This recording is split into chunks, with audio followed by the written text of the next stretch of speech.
You are going to want to get to know Cara, and you are also going to be wanting to buy her book because she just wrote a children's book, and it is so, so good. Hey there, I'm Melissa Batt, the host of Priorities on Purpose, a podcast for overwhelmed direct sellers who want to grow their income, audience, and influence without sacrificing their mental health and main priorities. Whether you're just starting a new adventure or you're 15 years in and have already climbed the ranks, I want to help you have the life and the business of your dreams. Can you see it? Can you feel it? Or maybe you thought you had it and something changed.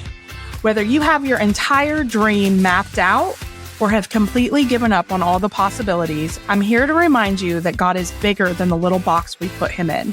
This side gig is part of his plan. It's not your sole purpose, but it absolutely has purpose. As a Christian life and business coach, I'm here to help you get out of your head and live with intention so you can enjoy what matters most without the guilt. More time to do what you love, more peace, more impact, more money, and opportunities to give to those you want to help.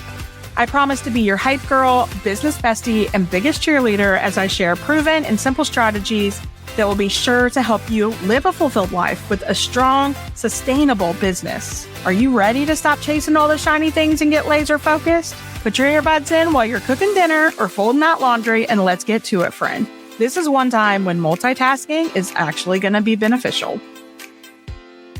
Hey, friends. Welcome back to another episode of Priorities on Purpose. I'm your girl, Melissa Batt, Christian life coach. And today we're talking with Cara Pinder, who I have known for quite a few years now. We've become friends. We had an amazing time. My favorite vacation ever that I tell everyone about was the Bahamas when we were both in direct sales together. We've hung out quite a few times, but Bahamas was definitely by far the best trip ever. At Atlantis, completely free because we were both in the direct sales space. And as a leader, we earned that trip. But that's not what we're talking about today.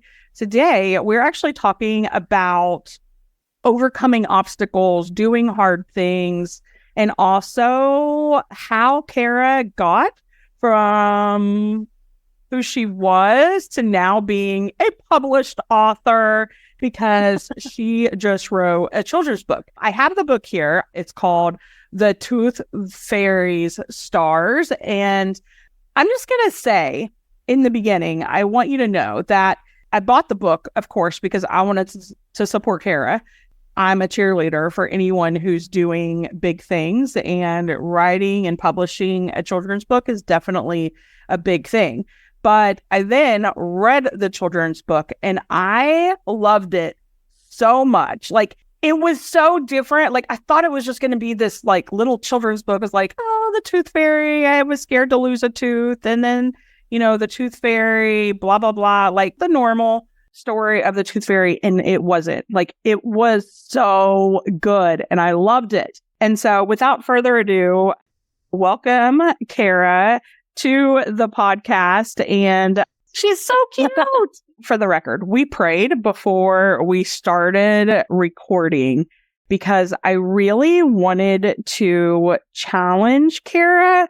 Cara is someone who's a little bit guarded, not in a bad way, but you know how you meet some people and they'll tell you their whole life story and all the trauma they've been through in the first 5 minutes of meeting? And then there are other people who just listen to that and she's like, I feel like I'm the one who's sharing all the trauma and Cara's the one that's like, So that's pretty spot on, I would say. No, I challenged her. I was like, I'm going to ask you some tough questions and I really want you to be brave, courageous, and bold. And she's a little nervous because she's like, oh, crap. I already know. You're like, oh, crap. I am. I was like, I should have put on extra deodorant for this.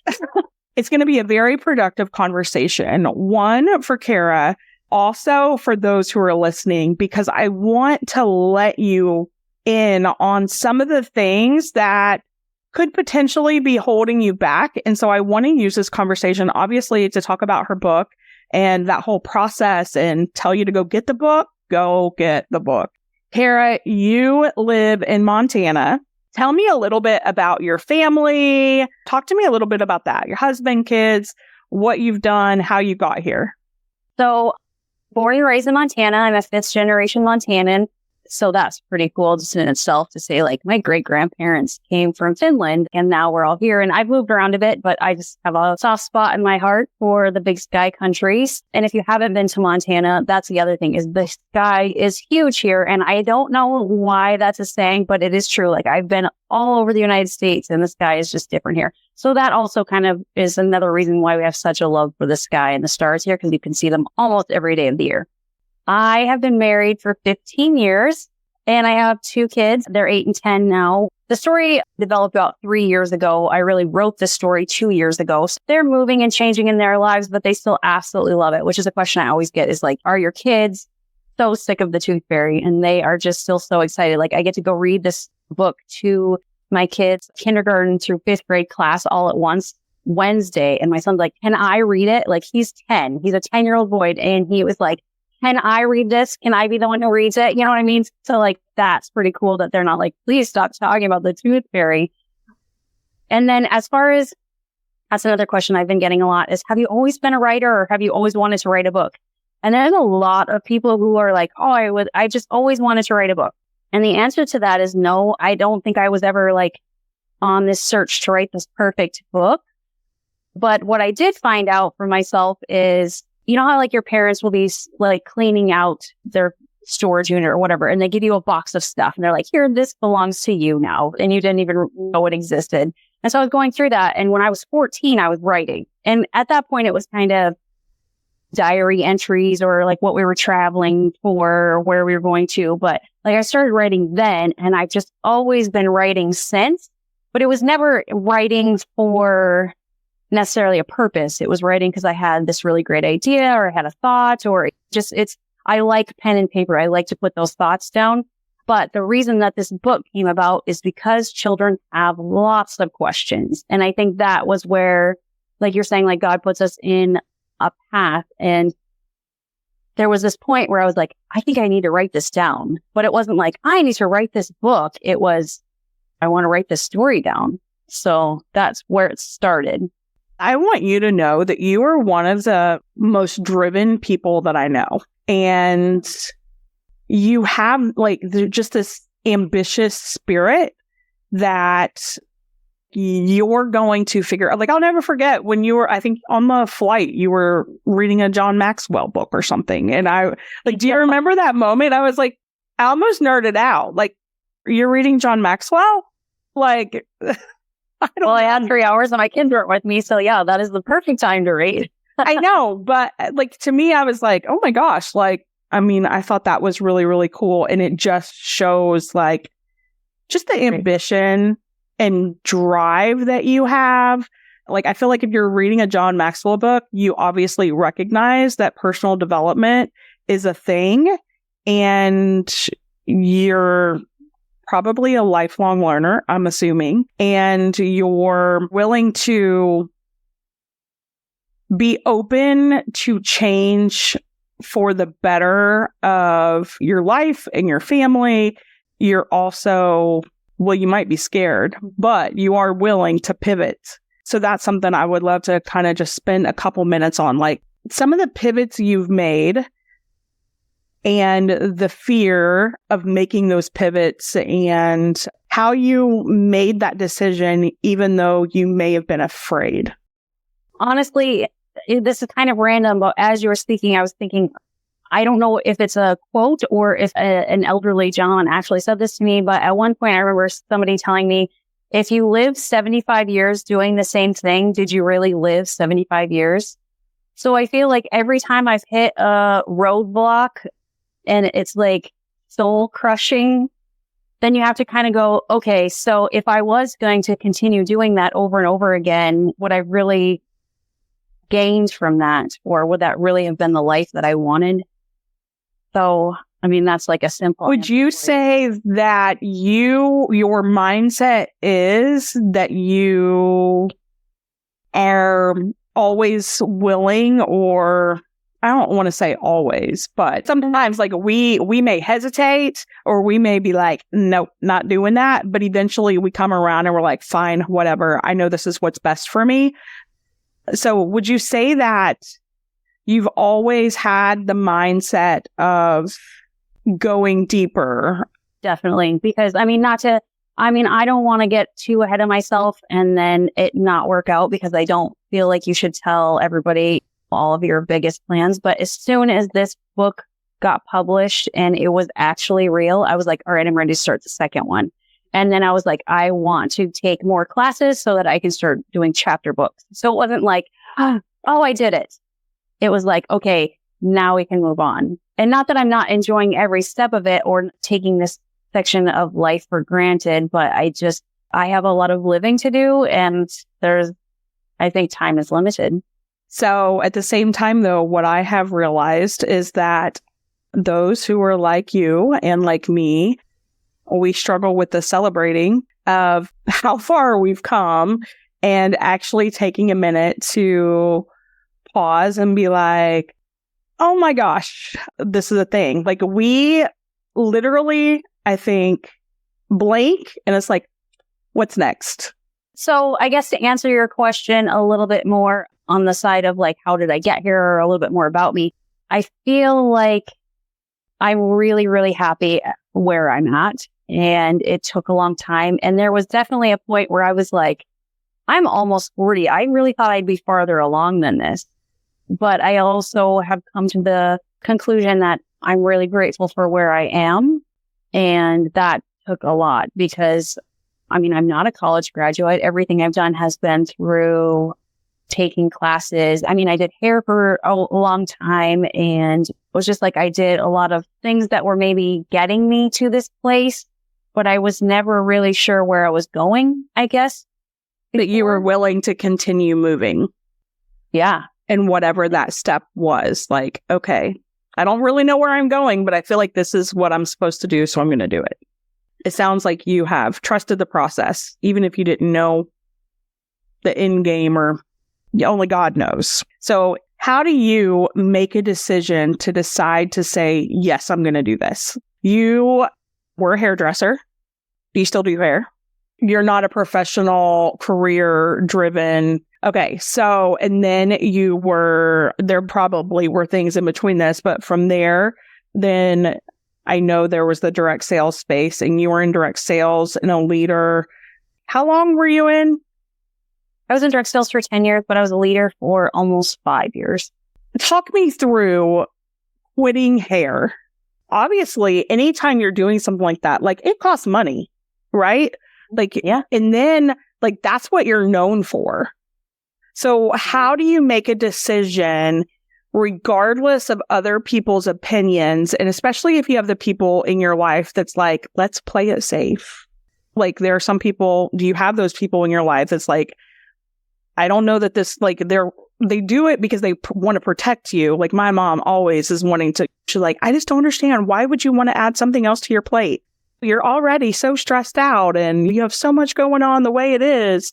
And I'm like, because I just know that this is what I'm supposed to do. And so I do it. But, do you have those kind of people in your life? And how do you make that decision, even if there are people in your ear that are telling you otherwise, or are they? Yeah, especially at this point in my life, I feel like it never gets easier to make those changes. And there's definitely days where I'm like, what am I doing? I guess unless you have a career and you stick with that career, I think you're going to feel that. But so I did hair for 13 years. And when I left the place that I was working last, it was really, really hard for me because I had finally gotten to the point where I had my own studio. I wasn't sharing with anybody else. And I had a full clientele. So I wasn't just struggling all the time. And so it was really, really tough for me to walk away from that because there was some security. And I loved the fact that I could just close the door to my studio and it was just me and one other person. And they felt like they could be completely free to talk. And I love to listen to people. I love to hear their stories. I love to hear their backgrounds and where they've traveled. So that was really nice. Where every other salon I worked at, there was other people. So no, people don't open up quite as much. So I really enjoyed that. But at the time, if you're like what you're saying, like you kind of just have to follow God's plan, even if you're like, I'm not really sure about this. We were moving. My husband was like, I want to start a business. I want land. And he's like, I want to move back to your hometown. And for the first 3 years of our marriage, I was like, I want to move back to our hometown. Well, now it was like 7 years later and I'm pretty settled. I have a good place and our house was completely remodeled and I was very happy.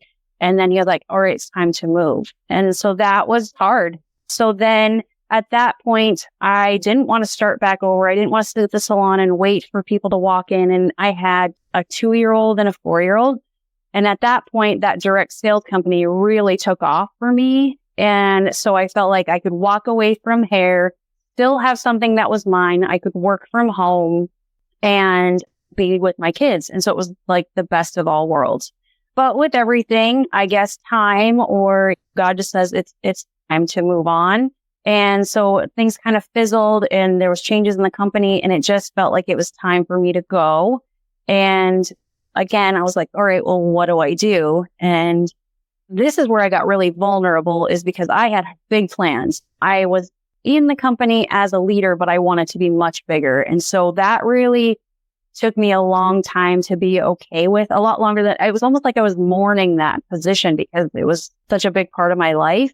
So as I was trying to like move forward, I had the opportunity to go to school in Texas and learn how to do countertops, which my husband is a custom cabinet maker. So it was going to go hand in hand. He would do the cabinets. I would make countertops. And in the beginning, it was really great. Everything worked really well, but I hurt my shoulder and then we were trying to hire people. And it turned into this thing where it was just so much stress and so much struggle. And it just felt like I just couldn't get anywhere with it. And at that point, this book was on paper, but it wasn't a thing. I just knew that I needed to find something else. And that was a point where I was like, I really didn't want people to be like, oh, I thought you did countertops and now you write books. Like that's where I was like, really like didn't want to put myself out there. Like I didn't tell anybody that I even had this book published until about 4 weeks ago. So, I mean, I had my like author copy that they send you to make like proof everything in my hand. And my grandparents were at my parents' house and I was taking it over to show my parents. And my dad was like, you should probably show your grandparents. And I'm like, I'm not ready yet. And he's like, you need to start telling people about this. But I just felt really vulnerable about it. And I just didn't want the judgment of like, oh, what are you on to next? Which I really feel like that countertop thing, I wasn't ready to be done, but I just physically couldn't do it anymore. And then I tried to get like just some part-time jobs and like nothing was working out. And at that point, I was like, what am I supposed to be doing? Like, why is nothing working out? And then that's when this idea for this book just started to really blossom. And even though there were still some very difficult situations, the idea of a book to getting it in hard copy, it just felt different than everything else I had been struggling with this whole time. I love that you say that because I think there are so many people that get stuck right there of worrying about what people think. What would be your best advice for someone who is stuck because they are worrying about what people think, whether they know it or not? Like, so how do you know that you're stuck and making decisions based on other people? Oh, when you wake up just about every day, and just like you have this thing you want to do, but you just feel like you got to get over this last obstacle. It's just a part of you that it's really tough. This whole last week, I did book signings in town, in front of people. It was hard for me to be like in the public that much. And so I really had to prep myself. But I was very surprised at how excited people were and how much love I got. And I'm sure there's like people who aren't excited or whatever, but they didn't show themselves or God didn't put them in front of me because he probably knew I wouldn't be able to handle it. So I guess you just have to keep moving forward. Yeah. I always talk about the hamster wheel, survival mode. Like if you wake up and you're asking yourself, is this all that life is? Like just doing the same thing over and over again. I think that's a great, like if you're waking up or you're having those thoughts, it's warning bells saying like there's something not in alignment and there's something else whether it is going to be a complete pivot in quitting something, or it's just to be more intentional, to pray about it and ask God, like, why do I feel this way? He will answer you because he wants you to spend time with him. He wants you to do the things that he wants you to do. So many people, I hear that a lot. Like, is this all there is? Because it seems like life is meaningless. Or how do you know that you're allowing your decisions to be dictated by other people? I mean, I feel like if you want anything, it's not going to be free, right? If there's anything you want, if there's any sort of goal, it's not going to be free, monetary or just mentally. So I also think at some point, I mean, granted, I had this published, I had an illustrator and everything, but it wasn't free for me to have this book out into the world.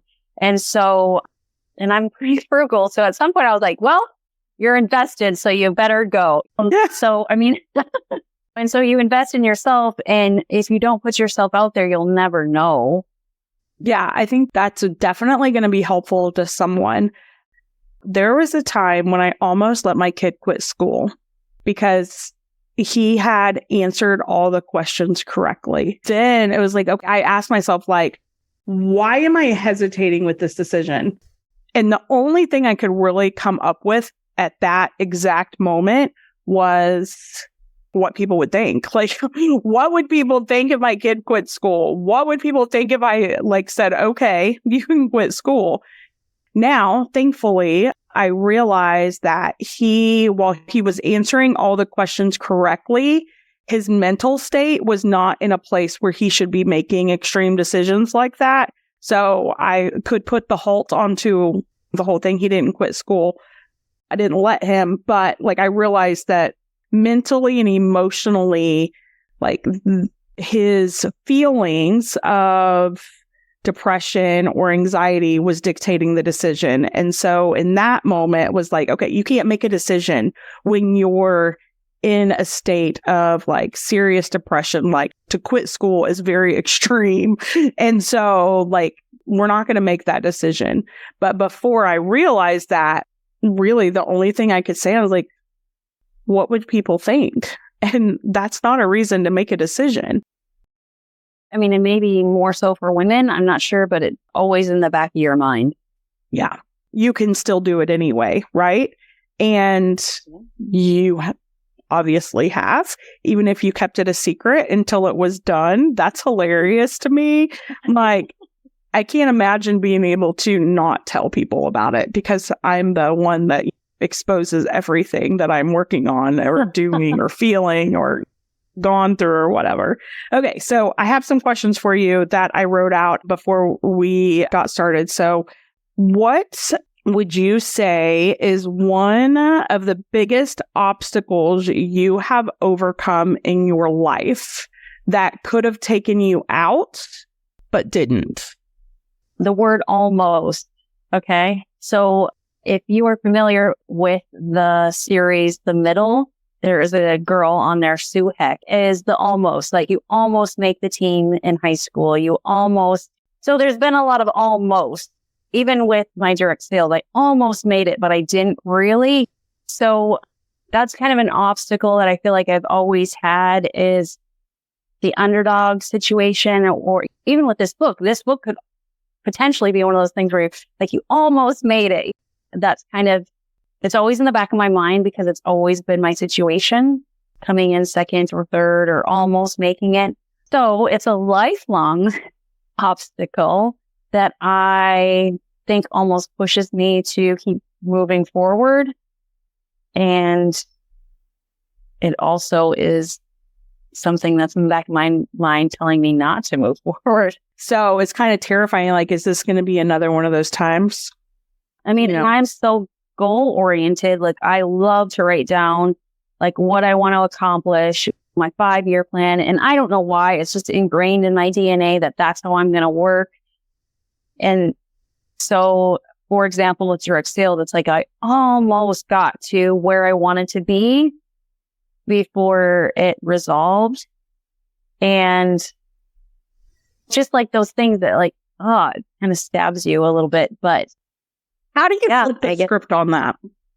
Optimism and a bigger plan, knowing that like your time on this earth is very precious, but it is short. So you need to do with it what you can. And if you keep thinking like, why would I try something new if I'm going to get second place or whatever, you're not going to live a very happy life, and you might not end up fulfilling your full potential. Mm-hmm. But at the same time, what if you looked at it as like, I mean, second place is still worthy. Yeah, but that's not how a goal-oriented mindset works. Like, this is what the goal was. Okay, so here's what I'm going to tell you. So this is something that when I have done what I call the breakthrough challenges, it's like a 12 weeks in a year. It's based on a book by Brian Moran. You would like it. And you have the goal of whatever you want to accomplish in 12 weeks. And then you brain dump all the things that are necessary to get there. And then you create an action plan. Week 1, I'm doing this. Week 2, I'm doing this. Week 3. And at the end of the 12 weeks, if you accomplish your action plan and you rate it, so you score yourself, like if you're scoring a 4 out of 5 most weeks, you should be able to hit your goal. Now, it's still not guaranteed because there's so much that we don't know, right? And what I have found is that most people set a goal way higher, like the target goal is way higher than what they can actually accomplish in that amount of time. So it's like they will feel possibly discouraged. Like, I set this goal and I didn't achieve it. But because you set that goal, you went forward in direction and you're closer to that goal today than it was. And maybe God's plan for you isn't to be a New York Times bestseller, but it's to impact those around you and show them what's possible because of the decisions that you make with courage. And that is winning, and it is achieving, and it has absolutely nothing to do with how many books you've sold. Now, granted, you've invested money, so obviously you want to make you need to make money because this is your business at this point. And so as an achiever, and you most definitely are, like, you want to go big or go home. Probably all the time, right? It's like, if you're not going to do it, don't even start. You give everything your all, which is like a huge strength. And at the same time, in giving it all, when you know you've given it all, you cannot ever be down on yourself to like, I failed. You didn't fail if you gave it your all. You gave it your all. And I always say, like, do your best, give God the rest. Like, what he does with the work you put in, that's on him. Like, you can't make it happen. And in the direct selling space, you were a leader under me. So you know some of the things that I used to preach. Make it happen. Hustle harder. Like, I was in that mindset of like, you can do this. But there is so much freedom in recognizing you can surrender and be like, I'm going to do all that I can do. But ultimately, where it goes, that's God. Like, only God. Like, he could snap your finger tomorrow and have you on Oprah, CBS, or NBC, or like, he literally could put that into motion right this second if he wanted to. We never know. Like, people might be saying your name in rooms right now that you have no idea who these people are, and they're talking about you, and they're talking about this book. That's not because of you. Yes, it is in part because you made the decision to move forward, take the action, write the book. But ultimately, that is God's favor on you for being in alignment and walking it out in obedience. So trusting the process, like work the process, do what you know to do. But at the same time, we can surrender. And that's like, the pressure isn't on you. That's God. Like God gets to choose. All you can do is what you can do. I really hope that you like receive that, because you are such a high achiever and it's a good thing. There's some people that never do anything. They just settle because they think it's too hard or they're afraid they're going to fail or whatever. You're willing to take the action. You are willing to give it all that you absolutely have. And those are such big things. But at the end of the day, God decides what's best for you. And maybe hitting the goal that you have for yourself isn't God's best for you. And so it has nothing to do, I'm only saying this because like, it's not on you. And I want you to like receive that. Like, it's not on you. Like, it's not because you failed. It's not because you almost, you did exactly what you were supposed to do. And you excelled above and beyond what is asked or what you think. Like, I know you, like you leave nothing on the table. And so in that, you haven't almost anything. You have achieved what you could do in your own strengths. But that's the beauty of God. Like, we do what we can do, but at the end of the day, we surrender and be like, okay, God, like I did what I can do. I'm going to surrender now and be like, it's on you. Like, if you want me to have a larger platform, you will do that. All I can do is show up. All I can do is do my best. All I can do is prepare and do the things that I know that I can do. And at the end of the day, like, you shouldn't be feeling the pressure because you've done the best that you can do. As achievers, like, we really struggle with that, and we put so much pressure on ourselves and a lot of heaviness and a big old load that we're carrying on our shoulders when God says, like, surrender, give that to me. You don't have to carry that load. Love others, do your best, work hard. And there's no question that you're doing those things. So I want you to really like think on that and realize that you're a winner. You're a first place finisher because you're running the race and you're not giving up. You're continuing to move forward and taking the next step that's in front of you. Even when you don't even know where it's going, but you're like, okay, well, I think this is what I'm supposed to do. You're doing it. You're getting out of the boat. You're walking on the water. Okay. So what does it look like to you to be a present mom? Let's start there. I just think for me, let's be present, not perfect. And just, I don't know, there was like a Camel soup commercial or something, or a Pillsbury commercial, something like that one time. And it said, the average family gets 26 minutes of quality time per day. 26 minutes, really? And then when you think about it, that's they probably just pulled that number out of their butt, but really, it's probably pretty true because, families are moving very fast all the time, right? And so I always just try to think like, okay, can I be present in this moment? Because sometimes it's like, we might all be in the same room, but like, I'm not even looking at them. I'm doing this and they're doing that. And we're not actually like, we're in the same room, but we're not hanging out together or spending quality time. And it's not because they're teenagers.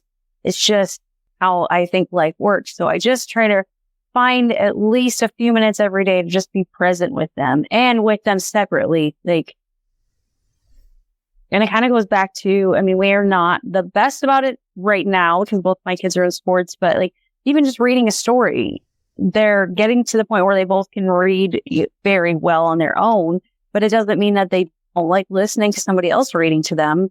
So I try to make it, and even if it's just like one chapter or something. So, and that doesn't, like I said, always happen, or playing a little game or just trying to be present and not, hey, let's watch a movie together because then we're just all staring at a TV or something like that. But like trying to figure out a time where we can all just be there in the moment, which is hard to do every day, but makes it matter more.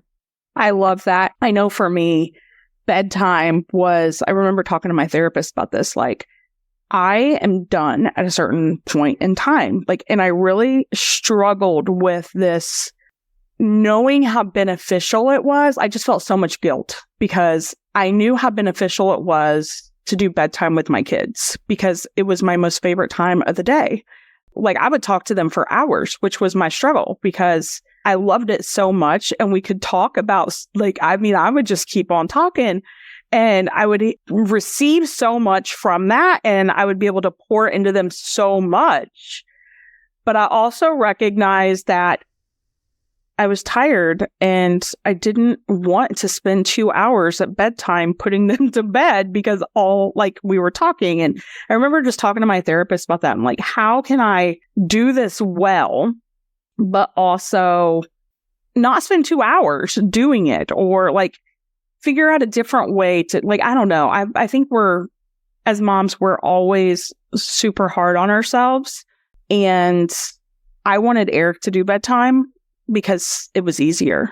But I also knew the benefits of me actually doing it because ultimately, I think it was conviction, recognizing that it was sharing Jesus with my kids. It was like just this unguarded moment. Now, how do I wrap it up so it's not 2 hours long? I still work on that. But I loved that time and I could pour into them and they would ask me questions and I always loved bedtime. But I also had to realize, like, maybe instead of putting them to bed, like most people's like, okay, well, if you want to go to bed at 9 or you want your kids to go to bed at 9, is that like be in bed or asleep at 9? Well, my brain never computed that those are two different things. So I would be like, going in to put them to bed at 9 when really I would want them asleep at 9. So then we'd be up till 11 talking. And like, so those are some of the struggles. I'm like, okay, so really I should be taking them to bed at like 7 or 8 and then set a timer. Timer is someone with ADHD. Like, it's their best friend. Like, okay, timer goes off and it's like, it's time to wrap up. Or set the timer ahead of schedule so that it's not an hour and 45 minutes in, it's 30 minutes in or whatever. And then the other thing that I think is really important for moms is to realize that whether you stay at home with them or you don't, that doesn't matter as much as just being intentional and being present. Whether it's 5 minutes or an hour, we can get more done in 5 minutes of an intentional conversation and spending time with our kids than an hour in the room with them sitting at the table eating dinner. So let's get back to the book. It's based on a story you had with the girl in the story is named after your child. Yes. Yep. So book 1 is about my daughter. Yes. The concept of the storyline is based on my kids asking questions. How did you decide to name it after your child? And like, how did you choose between the kids' names? Okay. So, I mean, I could really get into the making of this step by step and everything, but I guess to answer that specific question. So the plan is I have the first book done in print, ready to be in everybody's hands. My idea, I have a manuscript loosely ready for the second one, which will spotlight my son. And then I have an idea for a third one. So if everything goes well, there will be 3 wonderful stories that all coincide. People keep asking me, are you going to go do the Easter Bunny or whatever? And I'm like, no, the Tooth Fairy is my girl. She's where this story stands and that's where it's going to continue. So with that being said, that is why this one has my daughter spotlighted. And I also like, because the demographic of age is between 4 and 8-year-old, there's only 2 characters, which makes it very easy for them to follow along. Because if you are a mom of young children, or if you remember from having young children, you read all of these stories at bedtime. And sometimes you're like, this is a terrible story, or why are there so many characters, or what does this character even do? You know what I mean? So it's just like, there's a lot of poorly written stories that you read and you're like, this doesn't make sense. So I wanted to also keep in mind who was going to be benefiting from this story And so that is why my son really isn't, I mean, he spotlights in the beginning and the end, and that is strategic. There is a reason for that. And you make me want to know more already. I'm like, ooh, let's go. When's the second one going to be printed? And my illustrator, my editor, and my publisher were all very good about like how you almost leave little breadcrumbs. So that is why there's two characters, but why my son is also spotlighted in this book. And then as far as the name goes, I mean, I chose to keep her name, which I don't know if is exactly your question, but I started doing some research and asking, and there's not really any rules on whether or not to use your kid's real name or not. Christopher Robin in Winnie the Pooh, that was actually his son's name. So I thought, well, why not? Point of that I was creating this book, that I was creating it to print off 3 copies, give one to each one of my kids to have in their room, and tuck one away for my grandkids later. In the beginning, it wasn't, I'm going to have thousands of these out there for other people. So having her name in there was a no-brainer at the time. But then at the end, I had to decide, is this going to change or do I keep it the way it is? So I don't know if that really answers your question, but I guess it's a little bit more of a detailed story about it. And a teaser for what's to come. Yeah. I'm so excited. And I definitely think, like, when it comes to the chapter books, because you mentioned that, will that be based on this as well? Like, as... No, I will. I would like different. I'd like to take some more classes and move on to young adult, possibly historical fiction. But I mean, that's a whole nother beast in its own, and something that I don't have. I mean, every book I've read, all the training I've done, all of the conference calls I've taken, everything has been based on how to successfully write a children's book. So it's not like I just wrote it and then I put it out there and I was like, good luck. Like, there was a lot of preparation and talking to the right people. Of course there was, because you're an achiever and you're not going to do anything halfway. You're going all the way. Thank you. In my 5-year plan, if I can get to that point, if everything works out how I would like it to, my plan, then I will move on to something like that. But I will need to have more training. What advice would you give someone who wants to write a book? Because I know I have a lot of people in my audience that they say they want to write a book. A lot of people actually in my audience want to write a children's book. First of all, you have to have a story. I mean, you know what I mean? Like, you can want everything in the world, but if you don't, you have to have a story. And the other thing is like, okay, so just to come back a little bit on this story, my kids wanted to know, without giving away the story too much, my kids wanted to know what the tooth fairy does with the teeth, right? That's a valid question. And so I started researching. Tooth fairy is a magical person that like really does some cool things, but there's no information on why she needs these teeth. And so that is where the story blossomed from, right? Is because of the idea of there's no answer to this question. And so I started researching, and this is not the only tooth fairy book out in the world. If you go on Amazon and you Google tooth fairy, my book's not going to be the first to pop up. You might, scroll the second page. Yet. Thank you. But you have to find a new angle. So that is something that is somewhat hard to do in today's world, but not. So then the other thing I would say is, if you want to write a book, you need to read books about writing a book, which sounds bizarre, but that is where I started. There's Evie Jones has a book called How to Self-Publish Your Own Children's Book. I mean, that one's awesome because she has a roadmap, like what you were talking about, where it's like you can do these specific things. And she has so much. I mean, shout out to her. She has so much out there, and she is a children's book writer. She has 50 books of her own. So it was a really, really good lump of knowledge without having to invest too much right away. So, and if you can get through that book and you still want to write a children's book, that's a good way to start. How do you know when it's time to actually put your money where your mouth is and invest in it as someone who's super frugal? So I wrote this story, and I wrote it, and then I typed it up, and then I rewrote it about 8 times. So I saved it, each copy on my computer, so I know how many times I revised it. And then at that point, there was like this thing in the back of my mind that was like, you should see if this is actually, it's like you have your husband or somebody that loves you read it, and they're like, yeah, that's really good.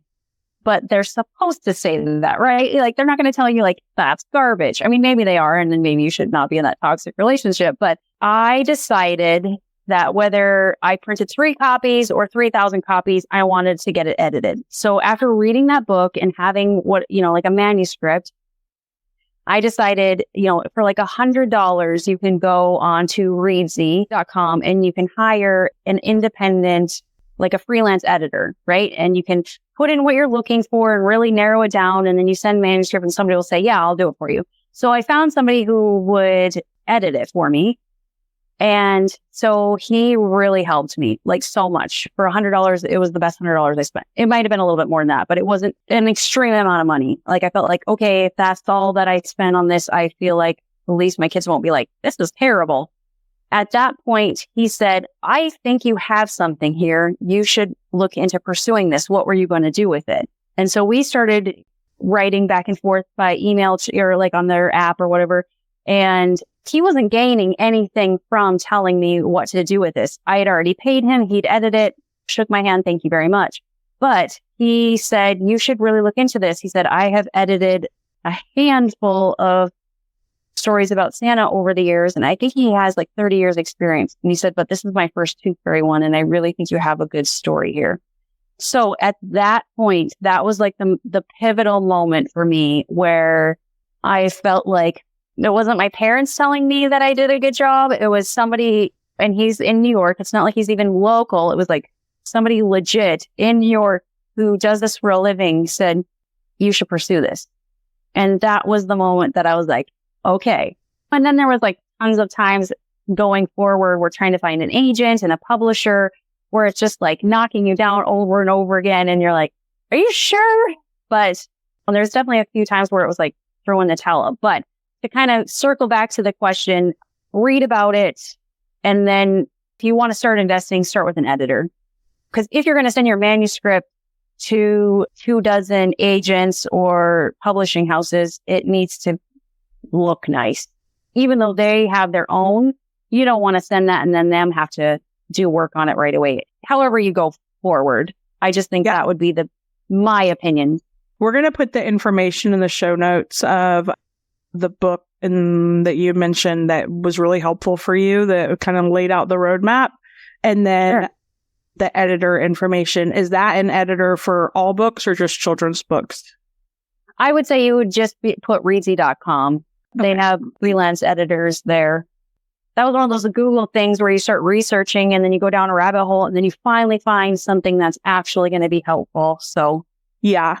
The other thing I just want to call out, because I think it's so cool that you're doing this. So you had told me like what you were doing with the local stores that are carrying the book. Instead of you, most of the times they get this percentage, and what you're doing is totally different and really just shows your heart and the character that you have. Do you mind sharing a little bit of that? Sure. Yeah. So, I mean, I can be pretty transparent because it doesn't really make a difference to me. But okay, so like a hardcover book cost me $10. I charge $20 because I have to pay shipping.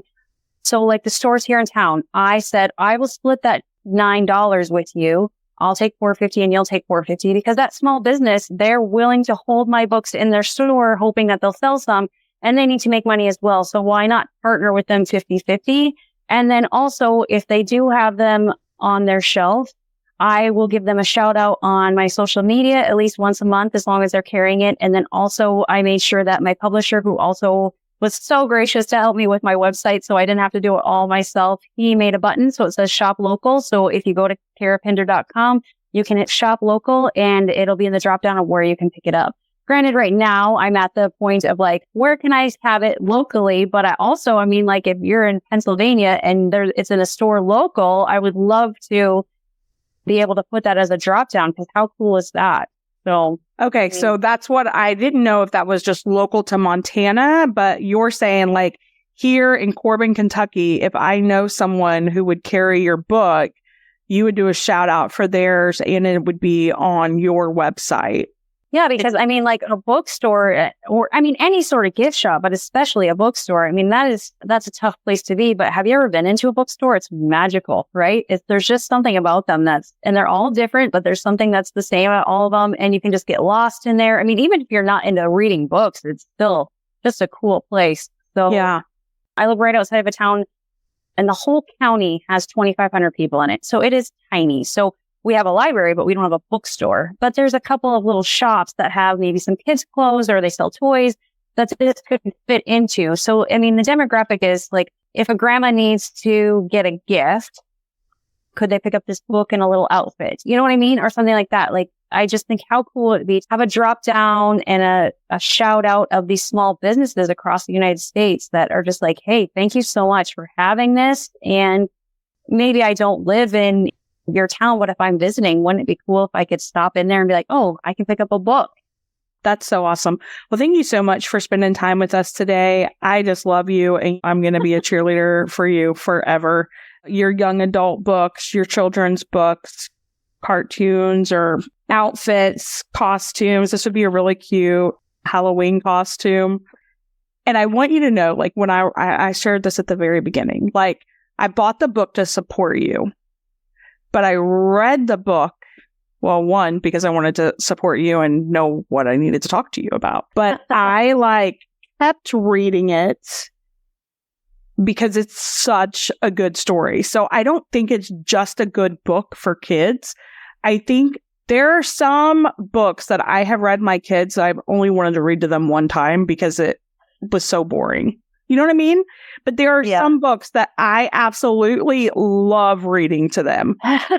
And this is one of those that you will love reading to them. Like, it's just Thank you. Such a good story. And I say that with complete honesty because there are some books that I'm like, if the kid's like, can we read? I'm like, no. Like, how about this one? So I was on the radio this last Wednesday, just here locally. They on KLTZ Kelly, and they interviewed me and they were asking about that same. And it's funny because you're a mom and I'm a mom. And I said, we have 3 bookshelves in our house, one in each of our kids' rooms and one in our living room upstairs where I'm sitting. And I said, the books I'm willing to read multiple times are on this bookshelf, like 10 feet away from me. And the ones I'm not willing to read multiple times are in their rooms because I'm like, I don't care. So it's true. Like, there's those books that you're definitely like, all right, I could read this again for the 10th time. So it's funny that you said that because it's like verbatim what I said. It's like there's a dozen books over there that I am willing to read over and over again. Yeah, isn't that hilarious though? But it's so true. Like, there are some books I'm like, I don't want to read the Bob the Builder books. I have 3 boys, so can we do something different? And I also really like when I read books with my kids, and when they were little, and I would go to their classroom. I was one of the room mom volunteers that would I remember when Elijah was in for kindergarten, first grade. I would volunteer and I would go and sit with the kids, and they would read to me or I would read to them depending on the situation. And I loved it because I don't just read it. I get into the story. I have different voices I put on, the whole thing. And so I remember reading a couple of books to Emmeline's class and stuff like that. Some books are they're just so fun to read as an adult to kids, to see how the kids' eyes light up and they get so invested in the story. And this book really is that. This is substance. This is not basic. And I loved it. That's awesome. Well, and for anybody who is out there, sorry, I'll just say really quickly, in the dentistry world, the bottom 2 front teeth are the ones that get lost first, right? In a child. And my illustrator was like, no, the front tooth, that very front one on the top, that's the one that will look the best in illustration. So I actually called the family dentistry and asked them, and I was like, I want this to be spot on. So there was lots of little research like that. So it will be correct as far as the missing teeth go. So it's funny, just little things that make a difference. Yeah, that's awesome. And I think a dentist's office would be a really good, children's dentist office. That would be a really good place for this book to be available. Yeah, I have stickers and I actually have like a little flyer for I started with the local dentist place in Gary, and they can do a lobby copy or whatever and stickers, because how great would this be? Yeah. Well, thank you so much for being with us today and sharing. And thank you for being willing to go there and do the hard things and not to give up or not to settle, but to continue moving forward and writing this book and allowing it to be available for other children and families as well. It's a big deal. And to get your copy, obviously, we want you to do that. You can go to her website, carapinder.com, correct? Yep. And we will put it in the show notes as well. So you can just click a link and go and get you a copy. Every kid that you know needs to have this book. Alrighty. Thank you. Hey friend, that's it for this episode. If you found value, I would love it if you could take a couple of seconds and leave me a quick review. While it may seem super simple, it is so beneficial and gives me the opportunity to help more women. Also, take a screenshot and share it on social media with your biggest aha today. Don't forget to tag me at Melissa Batt Official so we can connect. Thank you so much for listening. And until next time, friend, keep walking it out one baby step at a time, because God's got you.